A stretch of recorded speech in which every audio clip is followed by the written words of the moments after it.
चौथा अध्याय गोकर्णोपाख्यान प्रारंभ। सूत जी कहते हैं, मुनिवर, उस समय अपने भक्तों के चित्त में अलौकिक भक्ति का प्रादुर्भाव हुआ देख भक्त वत्सल श्री भगवान अपना धाम छोड़कर वहां पधारे। उनके गले में वनमाला शोभा पा रही थी। श्री अंग सजल जलधर के समान श्याम वर्ण था। उस पर मनोहर पीतांबर सुशोभित था। कटि प्रदेश करधनी की लड़ियों से सुसज्जित था। सिर पर मुकुट की लटक और कानों में कुंडलों की झलक देखते ही बनती थी। वे त्रिभंग ललित भाव से खड़े हुए चित्त को चुराए लेते थे। वक्षस्थल पर कौस्तुभ मणि दमक रही थी। सारा श्रीअंग हरिचंदन से चर्चित था। उस रूप की शोभा क्या कहें। उसने तो मानो करोड़ों कामदेवों की रूप माधुरी छीन ली थी। वे परमानंद चिन्मूर्ति मधुराति मधुर मुरलीधर ऐसी अनुपम छवि से अपने भक्तों के निर्मल चित्तों में आविर्भूत हुए। भगवान के नित्य लोक निवासी लीला परिकर उद्धवादि वहां गुप्त रूप से उस कथा को सुनने के लिए आए हुए थे। प्रभु के प्रकट होते ही चारों ओर जय हो की ध्वनि होने लगी। उस समय भक्ति रस का अद्भुत प्रवाह चला। बार बार अबीर गुलाल और पुष्पों की वर्षा तथा शंख ध्वनि होने लगी। उस सभा में जो लोग बैठे थे उन्हें अपने देह, गेह और आत्मा की भी कोई सुधि न रही। उनकी ऐसी तन्मयता देखकर नारद जी कहने लगे, मुनीश्वर गण, आज सप्ताह श्रवण की मैंने यह बड़ी ही अलौकिक महिमा देखी। यहां तो जो बड़े मूर्ख, दुष्ट और पशु पक्षी भी हैं, वे सभी अत्यंत निष्पाप हो गए हैं। अतः इसमें संदेह नहीं कि कलिकाल में चित्त की शुद्धि के लिए इस भागवत कथा के समान मर्त्य लोक में पाप पुंज का नाश करने वाला कोई दूसरा पवित्र साधन नहीं है। मुनिवर, आप लोग बड़े कृपालु हैं। आपने संसार के कल्याण का विचार करके यह बिल्कुल निराला ही मार्ग निकाला है। आप कृपया यह तो बताइए कि इस कथा रूप सप्ताह यज्ञ के द्वारा संसार में कौन-कौन लोग पवित्र हो जाते हैं। सनकादि ने कहा, जो लोग सदा तरह तरह के पाप किया करते हैं, निरंतर दुराचार में ही तत्पर रहते हैं और उल्टे मार्गों से चलते हैं, तथा जो क्रोधाग्नि से जलते रहने वाले कुटिल और काम परायण हैं, वे सभी इस कलयुग में सप्ताह यज्ञ से पवित्र हो जाते हैं। जो सत्य से च्युत, माता पिता की निंदा करने वाले, तृष्णा के मारे व्याकुल, आश्रम धर्म से रहित, दंभी, दूसरों की उन्नति देखकर कुढ़ने वाले और दूसरों को दुख देने वाले हैं, वे भी कलयुग में सप्ताह यज्ञ से पवित्र हो जाते हैं। जो मदिरापान, ब्रह्म हत्या, सुवर्ण की चोरी, गुरु स्त्री गमन और विश्वासघात, ये 5 महापाप करने वाले, छल छद्म परायण, क्रूर, पिशाचों के समान निर्दयी, ब्राह्मणों के धन से पुष्ट होने वाले और व्यभिचारी हैं, वे भी कलयुग में सप्ताह यज्ञ से पवित्र हो जाते हैं। जो दुष्ट आग्रह पूर्वक सर्वदा मन, वाणी या शरीर से पाप करते रहते हैं, दूसरे के धन से ही पुष्ट होते हैं तथा मलिन मन और दुष्ट हृदय वाले हैं, वे भी कलयुग में सप्ताह यज्ञ से पवित्र हो जाते हैं। नारद जी, अब हम तुम्हें इस विषय में एक प्राचीन इतिहास सुनाते हैं। उसके सुनने से ही सब पाप नष्ट हो जाते हैं। पूर्व काल में तुंगभद्रा नदी के तट पर एक अनुपम नगर बसा हुआ था। वहां सभी वर्णों के लोग अपने अपने धर्मों का आचरण करते हुए सत्य और सत्कर्मों में तत्पर रहते थे। उस नगर में समस्त वेदों का विशेषज्ञ और श्रौत स्मार्त कर्मों में निपुण एक आत्मदेव नामक ब्राह्मण रहता था। वह साक्षात दूसरे सूर्य के समान तेजस्वी था। वह धनी होने पर भी भिक्षाजीवी था। उसकी प्यारी पत्नी धुंधुली कुलीन एवं सुंदरी होने पर भी सदा अपनी बात पर अड़ जाने वाली थी। उसे लोगों की बात करने में सुख मिलता था। स्वभाव था क्रूर, प्रायः कुछ न कुछ बकवाद करती रहती थी। गृह कार्य में निपुण थी, कृपण थी और थी झगड़ालू भी। इस प्रकार ब्राह्मण दंपति प्रेम से अपने घर में रहते और विहार करते थे। उनके पास अर्थ और भोग विलास की सामग्री बहुत थी। घर द्वार भी सुंदर थे, परंतु उससे उन्हें सुख नहीं था। जब अवस्था बहुत ढल गई, तब उन्होंने संतान के लिए तरह तरह के पुण्य कर्म आरंभ किए और वे दीन दुखियों को गौ, पृथ्वी, सुवर्ण और वस्त्रादि दान करने लगे। इस प्रकार धर्म मार्ग में उन्होंने अपना आधा धन समाप्त कर दिया, तो भी उन्हें पुत्र या पुत्री किसी का भी मुख देखने को न मिला। इसलिए अब वह ब्राह्मण बहुत ही चिंतातुर रहने लगा। एक दिन वह ब्राह्मण देवता बहुत दुखी होकर घर से निकलकर वन को चल दिया। दोपहर के समय उसे प्यास लगी, इसलिए वह एक तालाब पर आया। संतान के अभाव के दुख ने उसके शरीर को बहुत सुखा दिया था, इसलिए थक जाने के कारण जल पीकर वह वहीं बैठ गया। 2 घड़ी बीतने पर वहां एक सन्यासी महात्मा आए। जब ब्राह्मण देवता ने देखा कि वे जल पी चुके हैं, तब वह उनके पास गया और चरणों में नमस्कार करने के बाद सामने खड़े होकर लंबी लंबी सांसें लेने लगा। सन्यासी ने पूछा, कहो ब्राह्मण देवता, रोते क्यों हो? ऐसी तुम्हें क्या भारी चिंता है? तुम जल्दी ही मुझे अपने दुख का कारण बताओ। ब्राह्मण ने कहा, महाराज, मैं अपने पूर्व जन्म के पापों से संचित दुख का क्या वर्णन करूं। अब मेरे पितर मेरे द्वारा दी हुई जलांजलि के जल को अपनी चिंता जनित सांस से कुछ गर्म करके पीते हैं। देवता और ब्राह्मण मेरा दिया हुआ प्रसन्न मन से स्वीकार नहीं करते। संतान के लिए मैं इतना दुखी हो गया हूं कि मुझे सब सूना ही सूना दिखाई देता है। मैं प्राण त्यागने के लिए यहां आया हूं।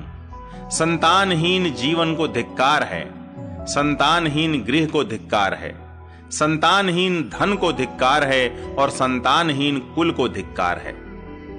मैं जिस गाय को पालता हूं वह भी सर्वथा बांझ हो जाती है। जो पेड़ लगाता हूं उस पर भी फल फूल नहीं लगते। मेरे घर में जो फल आता है वह भी बहुत जल्दी सड़ जाता है। जब मैं ऐसा अभागा और पुत्रहीन हूं, तब फिर इस जीवन को ही रखकर मुझे क्या करना है? यूं कहकर वह ब्राह्मण दुख से व्याकुल हो उन सन्यासी महात्मा के पास फूट फूट कर रोने लगा। तब उन यतिवर के हृदय में बड़ी करुणा उत्पन्न हुई। वे योगनिष्ठ थे। उन्होंने उसके ललाट की रेखाएं देखकर सारा वृत्तांत जान लिया और फिर उसे विस्तार पूर्वक कहने लगे। सन्यासी ने कहा, ब्राह्मण देवता, इस प्रजा प्राप्ति का मोह त्याग दो। कर्म की गति प्रबल है। विवेक का आश्रय लेकर संसार की वासना छोड़ दो। विप्रवर, सुनो, मैंने इस समय तुम्हारा प्रारब्ध देखकर निश्चय किया है कि 7 जन्म तक तुम्हारे कोई संतान किसी प्रकार नहीं हो सकती। पूर्व काल में राजा सगर एवं अंग को संतान के कारण दुख भोगना पड़ा था। ब्राह्मण, अब तुम कुटुंब की आशा छोड़ दो। सन्यास में ही सब प्रकार का सुख है। ब्राह्मण ने कहा, महात्मा जी, विवेक से मेरा क्या होगा? मुझे तो बलपूर्वक पुत्र दीजिए, नहीं तो मैं आपके सामने ही शोक मूर्छित होकर अपने प्राण त्यागता हूं। जिसमें पुत्र स्त्री आदि का सुख नहीं है, ऐसा सन्यास तो सर्वथा नीरस ही है। लोक में सरस तो पुत्र पौत्रादि से भरा पूरा गृहस्थाश्रम ही है। ब्राह्मण का ऐसा आग्रह देखकर उन तपोधन ने कहा, विधाता के लेख को मिटाने का हठ करने से राजा चित्रकेतु को बड़ा कष्ट उठाना पड़ा था। इसलिए दैव जिसके उद्योग को कुचल देता है, उस पुरुष के समान तुम्हें भी पुत्र से सुख नहीं मिल सकेगा। तुमने तो बड़ा हठ पकड़ रखा है और अर्थी के रूप में तुम मेरे सामने उपस्थित हो। ऐसी दशा में मैं तुमसे क्या कहूं? जब महात्मा जी ने देखा कि यह किसी प्रकार अपना आग्रह नहीं छोड़ता, तब उन्होंने उसे एक फल देकर कहा, इसे तुम अपनी पत्नी को खिला देना, इससे उसके एक पुत्र होगा। तुम्हारी स्त्री को 1 साल तक सत्य, शौच, दया, दान और एक समय एक ही अन्न खाने का नियम रखना चाहिए। यदि वह ऐसा करेगी तो बालक बहुत शुद्ध स्वभाव वाला होगा। यों कहकर वे योगीराज चले गए और ब्राह्मण अपने घर लौट आया। वहां आकर उसने वह फल अपनी स्त्री के हाथ में दे दिया और स्वयं कहीं चला गया। उसकी स्त्री तो कुटिल स्वभाव की थी ही। वह रो रोकर अपनी एक सखी से कहने लगी, सखी, मुझे तो बड़ी चिंता हो गई। मैं तो यह फल नहीं खाऊंगी। फल खाने से गर्भ रहेगा और गर्भ से पेट बढ़ जाएगा, फिर कुछ खाया पिया जाएगा नहीं। इससे मेरी शक्ति क्षीण हो जाएगी, और तब बता घर का धंधा कैसे होगा। और दैववश यदि कहीं गांव में डाकुओं का आक्रमण हो गया तो गर्भिणी स्त्री कैसे भागेगी। यदि सुखदेव जी की तरह यह गर्भ भी पेट में ही रह गया तो इसे बाहर कैसे निकाला जाएगा। और कहीं प्रसव काल के समय वह टेढ़ा हो गया तो फिर प्राणों से ही हाथ धोना पड़ेगा। यों भी प्रसव के समय बड़ी भयंकर पीड़ा होती है। मैं सुकुमारी भला ये सब कैसे सह सकूंगी। मैं जब दुर्बल पड़ जाऊंगी तब ननद रानी आकर घर का सब माल मत्ता समेट ले जाएंगी, और मुझसे तो सत्य शौचादि नियमों का पालन होना भी कठिन ही जान पड़ता है। जो स्त्री बच्चा जनती है उसे उस बच्चे के लालन पालन में भी बड़ा कष्ट होता है। मेरे विचार से तो वंध्या या विधवा स्त्रियां ही सुखी हैं। मन में ऐसे ही तरह तरह के कुतर्क उठने से उसने वह फल नहीं खाया, और जब उसके पति ने पूछा, फल खा लिया, तब उसने कह दिया, हां खा लिया। एक दिन उसकी बहन अपने आप ही उसके घर आई। तब उसने अपनी बहन को सारा वृत्तांत सुनाकर कहा कि मेरे मन में इसकी बड़ी चिंता है। मैं इस दुख के कारण दिनों दिन दुबली हो रही हूं। बहन मैं क्या करूं। बहन ने कहा, मेरे पेट में बच्चा है, प्रसव होने पर वह बालक मैं तुझे दे दूंगी। तब तक तू गर्भवती के समान घर में गुप्त रूप से सुख से रह। तू मेरे पति को कुछ धन दे देगी तो वे तुझे अपना बालक दे देंगे। हम ऐसी युक्ति करेंगी कि जिसमें सब लोग यही कहें कि इसका बालक 6 महीने का होकर मर गया, और मैं नित्य प्रति तेरे घर आकर उस बालक का पालन पोषण करती रहूंगी। तू इस समय इसकी जांच करने के लिए यह फल गौ को खिला दे। ब्राह्मणी ने स्त्री स्वभाववश जो जो उसकी बहन ने कहा था वैसे ही सब किया। इसके पश्चात समयानुसार जब उस स्त्री के पुत्र हुआ, तब उसके पिता ने चुपचाप लाकर उसे धुंधली को दे दिया, और उसने आत्मदेव को सूचना दे दी कि मेरे सुखपूर्वक बालक हो गया है। इस प्रकार आत्मदेव के पुत्र हुआ सुनकर सब लोगों को बड़ा आनंद हुआ। ब्राह्मण ने उसका जात कर्म संस्कार करके ब्राह्मणों को दान दिया, और उसके द्वार पर गाना बजाना तथा अनेक प्रकार के मांगलिक कृत्य होने लगे। धुंधुली ने अपने पति से कहा, मेरे स्तनों में तो दूध ही नहीं है, फिर गौ आदि किसी अन्य जीव के दूध से मैं इस बालक का किस प्रकार पालन करूंगी। मेरे बहन के अभी बालक हुआ था, वह मर गया है।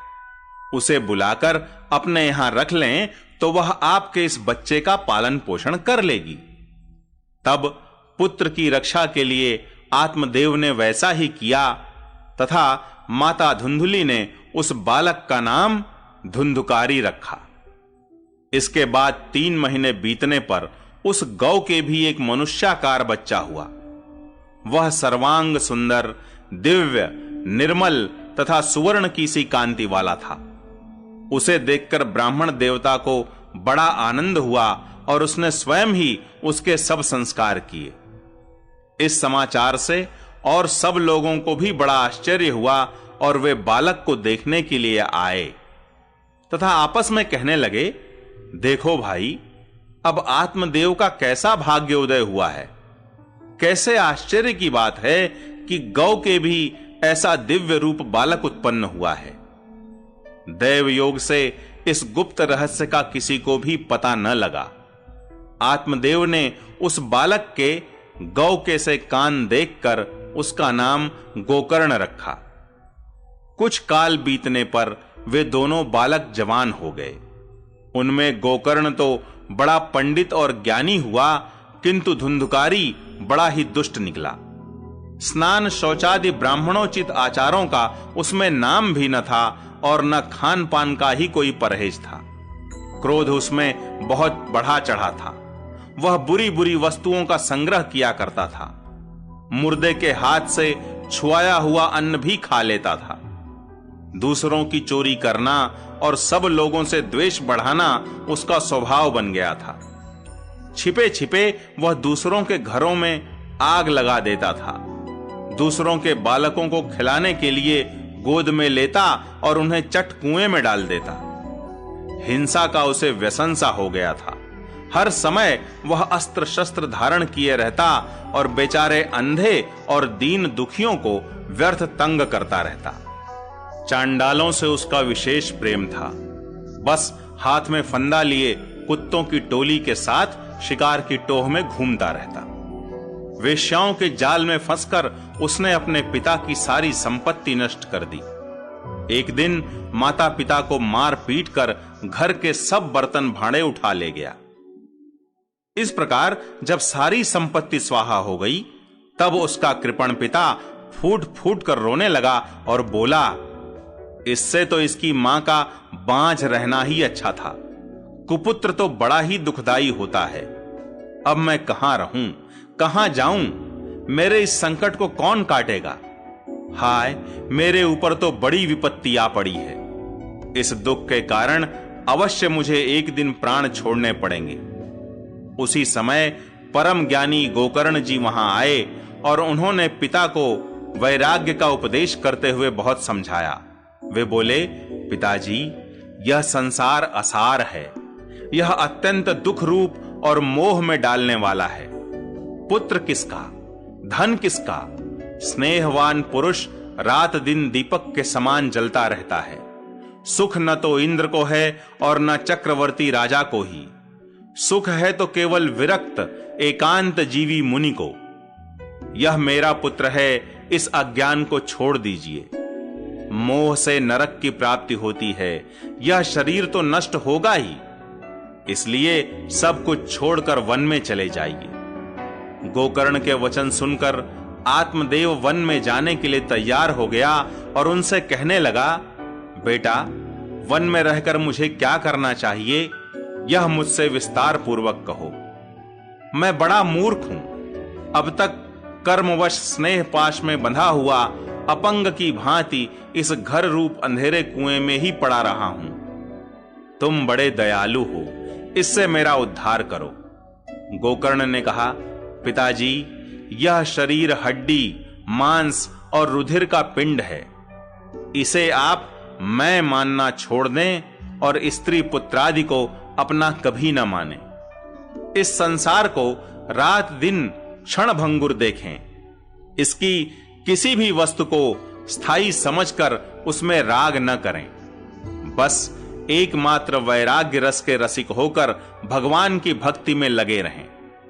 भगवत भजन ही सबसे बड़ा धर्म है। निरंतर उसी का आश्रय लिए रहें। अन्य सब प्रकार के लौकिक धर्मों से मुख मोड़ लें।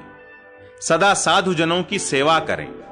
भोगों की लालसा को पास न फटकने दें तथा जल्दी से जल्दी दूसरों के गुण दोषों का विचार करना छोड़कर एकमात्र भगवत सेवा और भगवान की कथाओं के रस का ही पान करें। इस प्रकार पुत्र की वाणी से प्रभावित होकर आत्मदेव ने घर छोड़ दिया और वन की यात्रा की। यद्यपि उसकी आयु उस समय 60 वर्ष की हो चुकी थी, फिर भी बुद्धि में पूरी दृढ़ता थी। वहां रात दिन भगवान की सेवा पूजा करने से और नियम पूर्वक भागवत के 10वें स्कंध का पाठ करने से उसने भगवान श्री कृष्णचंद्र को प्राप्त कर लिया।